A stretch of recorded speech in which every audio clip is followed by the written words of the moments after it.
Election का शोर शराबा था तो हम निकल सकते थे। किस चीज ने रोका? वो चीज जिसने पंजाब में पीटीआई को रोका उसको डर कहते हैं, और वो चीज जिसने आज भी पाकिस्तानियों को उस इस्तेकामत के साथ रोडों पे निकलने से रोका हुआ है, वो चीज आज भी डर है।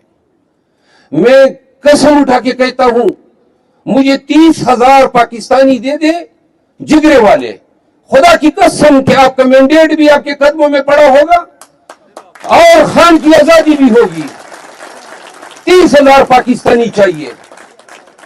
और नौजवानों, क्या तुम 30,000 26 करोड़ या 25 करोड़ में नहीं उठ सकते हो?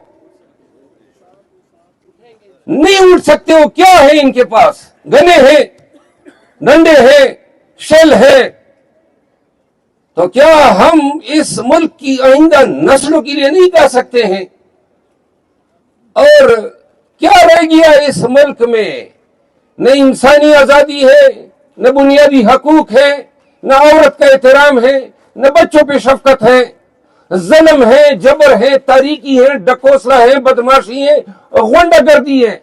और दीन कहता है, इस्लाम कहता है कि जहां जबर हो तो जाबिर के आगे डट के खड़ा होना जो है, ये इस्लाम आपको कमांड करता है। ये क्या हो रहा है इस मुल्क में? ये सियासत है और ये रियासत इस तरह होती है। जिसको उठाया, मारा, पीटा, कितने घिनौने और घटिया रूप आपने और हमने देखे इस रियासत के। किस तरह हमारे भाइयों को अगवा किया, प्रेस कॉन्फ्रेंसिस कराई गई, ये लोग कराते रहे ना। तो लिहाजा अब भी सरनगुओं के जीने से बेहतर है अल्लाह हमें इस जमीन का पेबंदी बना दे। उठना होगा और ऐसे उठना होगा कि वो डराएं या गोलियां चलाएं तो हमने सीना तान के इनके सामने जाना है। इन्होंने कोई रास्ता और छोड़ा ही नहीं है।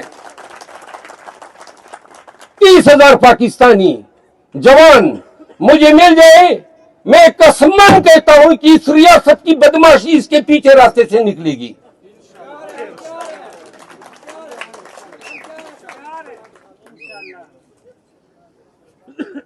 ये बदमाशों के साथ उन्हीं की जुबान में बात करना है। और जब आपकी रियासत बदमाश हो जाए तो ये आप पे फर्ज है कि आप इसको लगाम डालें। ये पाकिस्तानियों पे फर्ज है। ये किधर पाकिस्तान को ले जा रहे हैं? जरदारी को बादशाह बना दिया और नवाज शरीफ को वजीर आजम। कहते हैं ना, नौशेरवान जब बादशाह होगा तो बख्तक तो वजीर ही होगा। पाकिस्तान को किन के हवाले कर दिया है? इन चोरों के हवाले किया है। कर्ज लेके आप कौम को उम्मीदें दिला रहे हैं। हाँ जी, 1 बिलियन डॉलर हो गया। 132 बिलियन डॉलर की मकरूज हो चुकी है ये कौम। कोई रोड मैप नहीं है आपके पास। सियासी इस्तेकाम आ ही नहीं सकता है। सारी दुनिया पे हंस रही है कि ये अपने कानून और आईन के साथ क्या कर रहे हैं। और हमारी अदलिया के जज साहिबान लिहाफ में बैठ के कभी आंख निकाल लेते हैं, कभी छुपा लेते हैं, तमाशा कर रहे हैं। ऐसी हालत में पाकिस्तानियों सुनो, 30 मार्च का जलसा ये ट्रेनिंग है।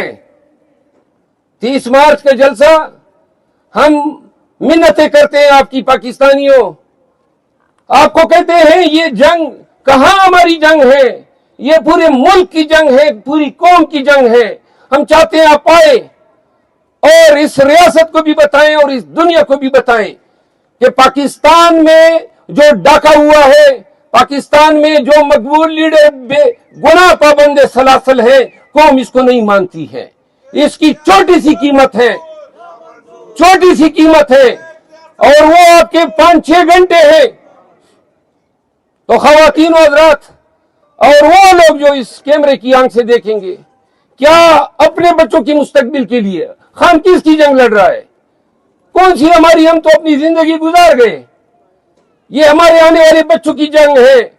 ये बदामनी आप देख रहे हैं, रोजाना 30-23 साल से हम दहशतगर्दी की जंग लड़ रहे हैं। रोजाना खबर आती है दहशत गर्दी में हमने संगी मील अबूर कर दिया। नहीं छूट रही है जान हमारी दहशत गर्दी से।